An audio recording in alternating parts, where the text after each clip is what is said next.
ಮಯೂರ್ ಅಲ್ಲಿ ನೋಡು, 100% ಪಕ್ಕ ನೀಲ್ ಅನು ಜೊತೆ ಲವಲ್ಲಿದ್ದಾನೆ. ಅಷ್ಟು ಶೂರಾಗಿ ಹೇಗೆ ಹೇಳ್ತೀಯ? ಹುಡುಗರನ್ನ ನೋಡಿದ್ರೆ ಸಾಕು ಗೊತ್ತಾಗತ್ತೆ.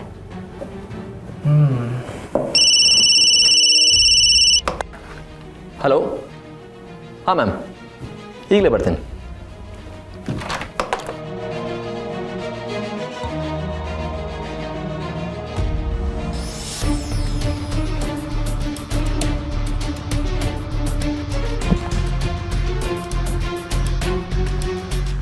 ಬಿಲೀವ್ ಮೀ ಮ್ಯಾಮ್, ನನ್ನ ನಂಬಿ. ಸುಬ್ರಹ್ಮಣ್ಯ ಸಿರಿಮನೆ ಅವರು ಬಂದಿದ್ದು ನನ್ನ ಮತ್ತು ಅನು ಬಗ್ಗೆ ಮಾತಾಡೋದಕ್ಕೆ. I am not lying. Wow, then that's awesome. You know Neil, ನಾನು ಇದೆಲ್ಲ ಇಷ್ಟು ಬೇಗ ನಡೆಯುತ್ತೆ ಅಂತ ಅಂದ್ಕೊಂಡೇ ಇರಲಿಲ್ಲ. ಸುಬ್ರಹ್ಮಣ್ಯ ಸಿರಿಮನೆಯವರೇ ಬಂದು ನಿನ್ನ ಹತ್ರ ಈ ಥರ ಎಲ್ಲ ಹೇಳಿದ್ದಾರೆ ಅಂತ ಅಂದರೆ, my God, you are super talented Neel. My God, is Anu in love with you? That's unbelievable. It's such a sweet surprise to me. ಆದರೂ ma'am, I don't think it is right. Yeah, but then this is what we wanted, right?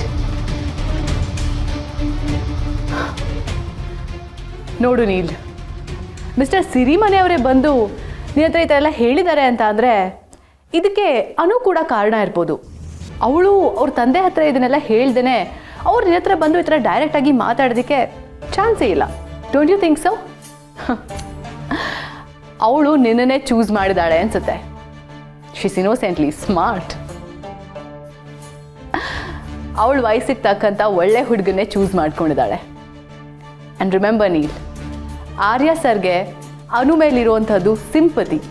ಯಾಕೆ ಅಂತಂದರೆ ಅವಳು ಇಲ್ಲಿ ಎಲ್ಲರಿಗಿಂತ ಚಿಕ್ಕವಳು, ಅನುಭವ ಕಮ್ಮಿ ಅಂತ ಅಷ್ಟೆ. All the very best. Congratulations again. ಆದರೂ ಈ ಸಂಭ್ರಮ ಯಾಕೆ? Why are you even celebrating this? In fact ನಾನು ಅನು ಇದ್ರ ಬಗ್ಗೆ ಮಾತಾಡ್ಕೊಂಡಿಲ್ಲ. ನಾನು ಅವಳ ಹತ್ರ ಮಾತಾಡಬೇಕು, ಅವಳ ಮನಸ್ಸಲ್ಲಿ ಏನಿದೆ ಅನ್ನೋದನ್ನು ತಿಳ್ಕೋಬೇಕು. ಬಿಕಾಸ್ ಅವಳು ಯಾವತ್ತೂ ನನ್ನ ಹತ್ರ ಆ ಥರ ಬಿಹೇವ್ ಮಾಡಿಲ್ಲ. I think I should meet her and talk to her. Okay, so ನೀವಿಬ್ಬರು ಇದ್ರ ಬಗ್ಗೆ ಚೆನ್ನಾಗಿ ಮಾತಾಡ್ಕೊಳ್ಳಿ. ಅಲ್ಲಿವರೆಗೂ ನಾನು ಇದನ್ನು ಯಾರ ಹತ್ರನೂ ಮೆನ್ಷನ್ ಮಾಡಲ್ಲ. ಯಾರ ಹತ್ರ ಅಂದರೆ ಯಾರ ಹತ್ರನೂ ಹೇಳಕ್ಕೆ ಹೋಗಲ್ಲ, ಇನ್ಕ್ಲೂಡಿಂಗ್ ನಮ್ಮ ಆರ್ಯ ಸರ್. ಸಾರಿ ಮ್ಯಾಮ್, ನಾನು ಈ ವಿಷಯನ ಆರ್ಯ ಸರ್ಗೆ ಹೇಳ್ತೀನಿ. ಇಲ್ಲಿ ನನ್ನ ಪರವಾಗಿ ಅಂತ ಇರೋದು ಅವರೊಬ್ಬರೇ. ನಾನು ಅವ್ರನ್ನ ನನ್ನ ತಂದೆ ತಾಯಿಗಿಂತ ಹೆಚ್ಚಾಗಿ ಗೌರವಿಸ್ತೀನಿ. ಆ್ಯಂಡ್ ಆರ್ಯ ಸರ್ಗೆ ಹೇಳಿದೆ ಈ ವಿಷಯನ ನಾನು ಮಾಡೋದಿಲ್ಲ. I think I should talk to him. See you. Okay, be careful.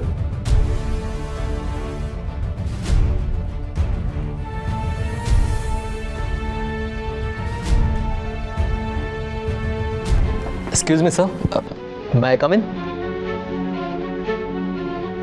Door close ಮಾಡಿರೋದು ಕಣ್ ಕಾಣಲ್ವಾ? ಮೊದಲು ನಾಕ್ ಮಾಡು. ಡೈರೆಕ್ಟಾಗಿ ಬಂದು ಮೇ ಐ ಕಮ್ ಇನ್ ಅಂತ ಹೇಳೋದಲ್ಲ. I am sorry sir. ಹೋಗಿ ಕೆಲಸ ನೋಡೋದು. Okay sir, I am really sorry. Carry on.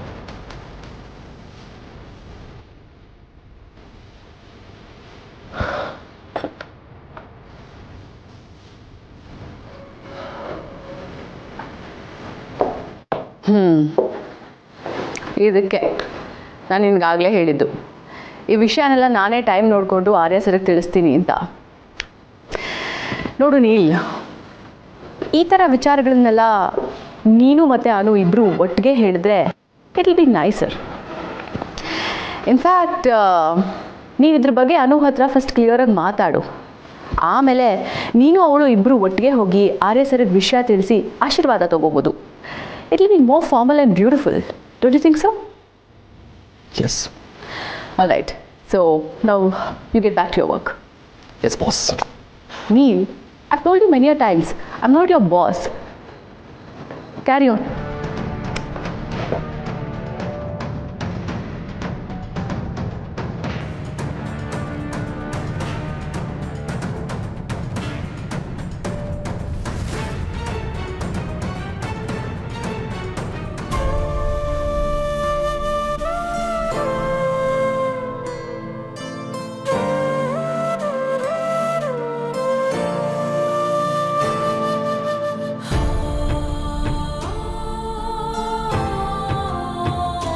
ಈ ಮಲ್ಲಿಗೆ ಗಿಡದಷ್ಟು ಸೂಕ್ಷ್ಮ ಮತ್ತೊಂದಿಲ್ಲ.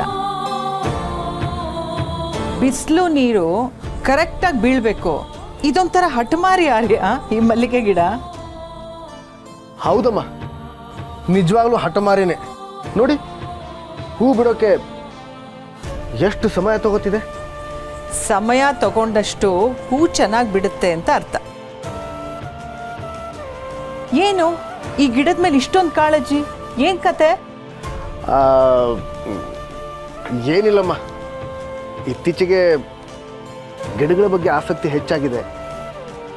ಇಲ್ಲೊಂದಿದ್ರೆ ಚೆನ್ನಾಗಿರುತ್ತೆ ಅಂತ ಅನ್ನಿಸ್ತು ಅಷ್ಟೇ ಅಮ್ಮ.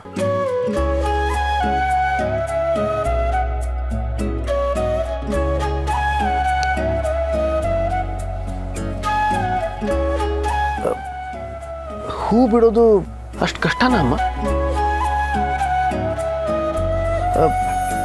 ನಿಮಗೆ ಮಲ್ಲಿಗೆ ಗಿಡದ ಬಗ್ಗೆ ನಿಮಗೆ ಗೊತ್ತಿರುತ್ತಲ್ವಾ? ನನಗೂ ಹೇಳ್ಕೊಡ್ತೀರಾ? ನಾನು ಕಲ್ತ್ಕೋತೀನಿ. ಇದು ಹೂ ಬಿಡೋಕ್ಕೆ ನಾನು ಏನು ಬೇಕಾದರೂ ಮಾಡ್ತೀನಿ. ಶಾಲೆಗೆ ಹೋಗೋ ಮಕ್ಳು ಕೇಳಲ್ವಾ? ಆಗಿದೆ ನಿನ್ನ ದಾಟಿ. ಆರ್ಯ, ನೀನು ಏನು ಮಾಡಿದ್ರು ಅದಕ್ಕೆ ಹೇಗೆ ಗೊತ್ತಾಗಬೇಕು? ಅದು ಹೂವಿನ ಗಿಡ ಕಣೋ. ಅದಕ್ಕೆ ಬೇಕಾಗಿರೋದು ಆರೈಕೆ, ಪ್ರೀತಿ. ಅಷ್ಟು ಮಾಡಕ್ಕೆ ಬೇಕಾಗಿರೋದು ನಿನ್ನ ಸ್ವಲ್ಪವೇ ಸ್ವಲ್ಪ ಸಮಯ. ನಿನ್ನ ಅಮ್ಮನಿಗೆ ಸಮಯ ಕೊಡಲ್ಲ ಅಂತ್ಯ, ಇನ್ನು ಈ ಗಿಡಕ್ಕೆ? ಇಲ್ಲಮ್ಮ, ಕೊಡ್ತೀನಿ. ಯಾರಿಗೆ? ಗಿಡಕ್ಕ? ನನಗ? ಇಬ್ರಿಗೂ. ನಿನ್ನ ಪ್ರಕಾರ ನಮ್ಮ ಫ್ಯಾಮಿಲಿ ಮೆಂಬರು ಈ ಗಿಡನೂ ಆಯಿತು ಅನ್ನು. ಹೌದಮ್ಮ. ಗಿಡ ಆಗಲಿ ಮನುಷ್ಯರಾಗಲಿ ಸಂಬಂಧಗಳು ಉಳಿಯೋದು ಸಮಯ ಕೊಟ್ಟಾಗ ಮಾತ್ರ.